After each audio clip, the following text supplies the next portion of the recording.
Assalamualaikum warahmatullahi wabarakatuh. Waalaikumsalam. Buat pemirsa Kanggo Misteri Channel dimanapun berada ya. Sekarang kita akan menyelusuri jejak-jejak daripada para wali ya. Saat ini kita akan menyelusuri tentang salah satu waliullah, yaitu Syekh Abdul Rahman atau Syekh Panjunan atau Pangeran Panjunan, yang mana diperkirakan beliau pernah datang ke desa Blender gitu. Nah, di situ ada jejaknya apa berupa kerajinan tembikar ya, yang diwarisi kepada penduduk desa Blender. Sehingga sebagian penduduk Blender itu ada yang bloknya itu bernama Jun, atau masyarakat sini bilangnya Anjun gitu ya. Oke, di sini kita ada narasumber ya, sesepuh kita, yaitu kakek Ratam.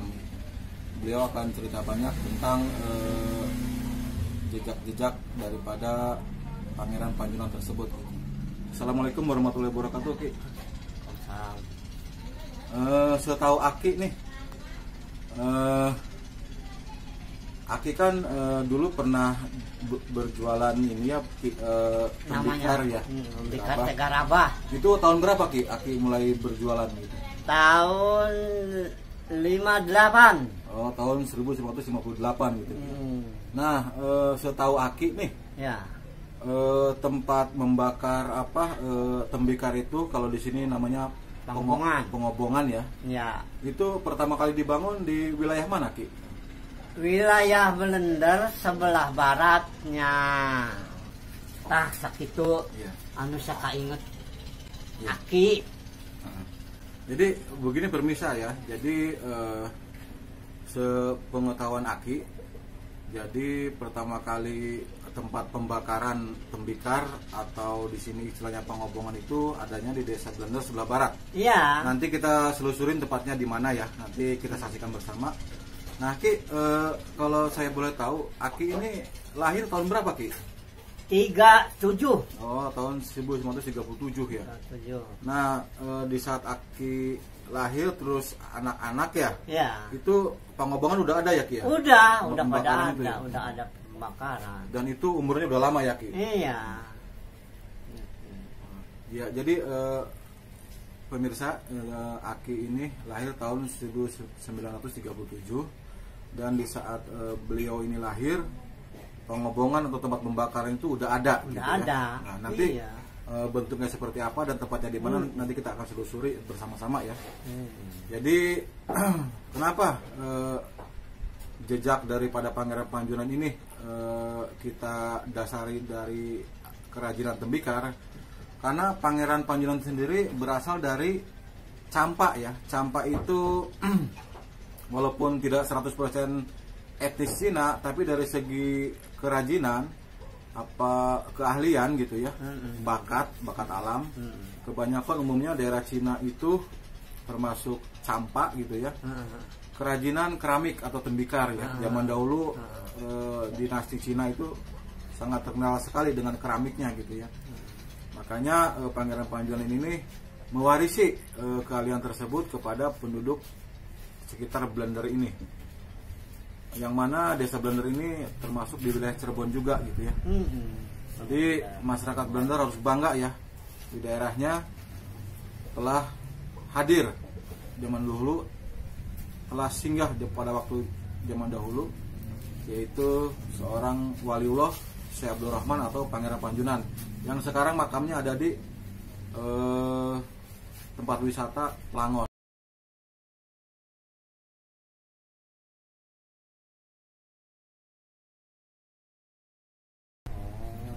Oke, terima kasih atas informasinya Iya, ya. yang mungkin berharga terutama bagi generasi-generasi muda, khususnya generasi milenial ya, Ki.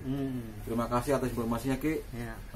Assalamualaikum. Waalaikumsalam warahmatullahi. Ya, pantengin terus ya. Kita akan ke lokasi tempat di mana pertama kali pembakaran atau pengobongan tembikar tersebut dibangun. Stay tune terus.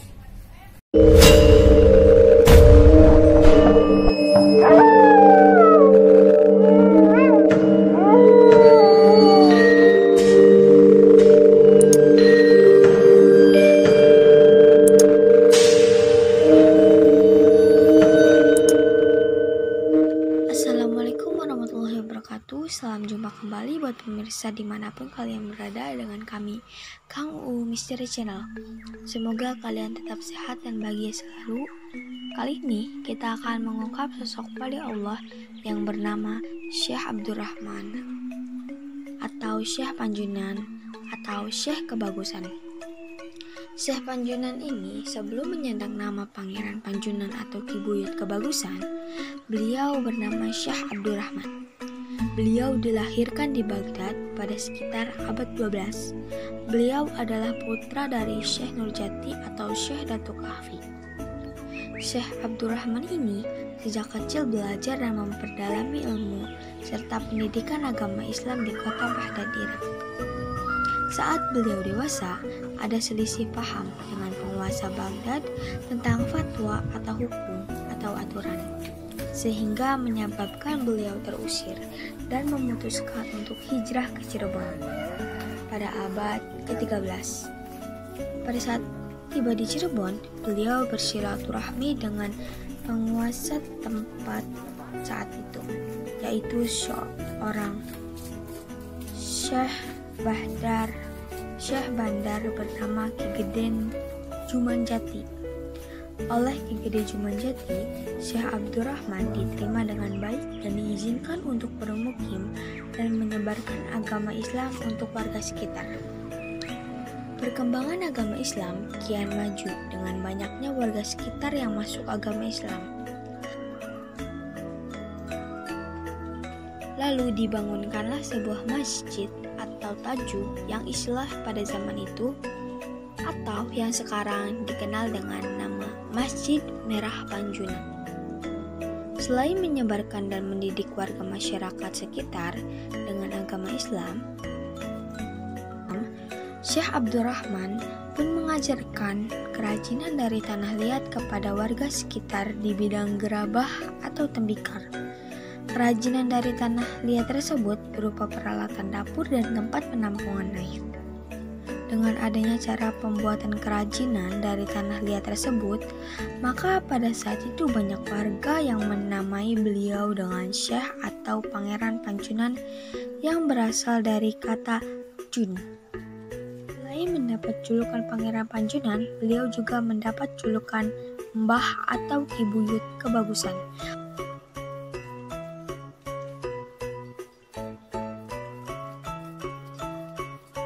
Ada Al-Quran peninggalan beliau dari tulisan tangan beliau sendiri yang masih terawat dengan baik. Masjid Merah Panjunan pun dikenal juga dengan nama Masjid Kebagusan.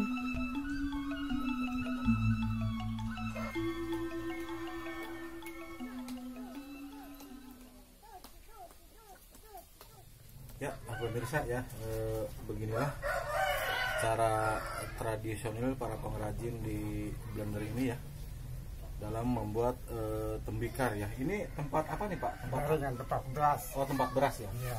Ini salah satu tempat beras ya pemirsa ya. Jadi cukup sederhana ya. Seperti ini prosesnya gitu. Ini dari mulai ngaduk tanah sama pasir terus sampai jadi, sampai udah dibakar tuh berapa lama tuh? Ya, lama. Sebulan ada Pak? Tergantung cuaca. Oh, tergantung cuaca ya. Iya, kalau cuaca hujan banyak lama. Yang paling cepat berapa? Ya paling cepat setengah bulan. Oh, 2 mingguan ya. 2 mingguan. Paling cepat. Tapi cuacanya biar cerah gitu. Kalau cuacanya hujan banyak ya lambat. Cepat. Ya pemirsa ya, inilah sekelumit ya para pengrajin tembikar di daerah Blender ini. Mereka mengeluhkan dari segi persaingan ya, karena kita tahu gitu di pasaran orang yang menggunakan kayak tempat beras semacam ini sudah jarang ya. Tapi mereka lah ya pelestari budaya, pelestari kebudayaan dari leluhur ya, yang tetap mempertahankan gitu. Jadi untuk dinas-dinas terkait mohon diperhatikan ya, karena hasil penjualannya tidak seberapa ya kalau dibandingkan dengan prosesnya, tenaganya gitu. Jangan seberapa. Tapi ini ya apa pelestarian budayanya yang kita hargai di sini ya. Jadi secara turun temurun dari awal kedatangannya melalui Pangeran Panjunan itu gitu ya. Jadi kita harus bantu ya, khususnya buat dinas terkait demi pelestarian budaya, karena jarang sekali yang mau mewarisi ya, terutama untuk generasi mudanya gitu ya. Jadi harus peduli ya. Kalau tidak ada mereka, kita tidak tahu sejarah gitu kan. Jadi melalui mereka lah kita bisa menyelusuri sejarah dari awalnya gitu. Pantengin terus Kang Umi Channel.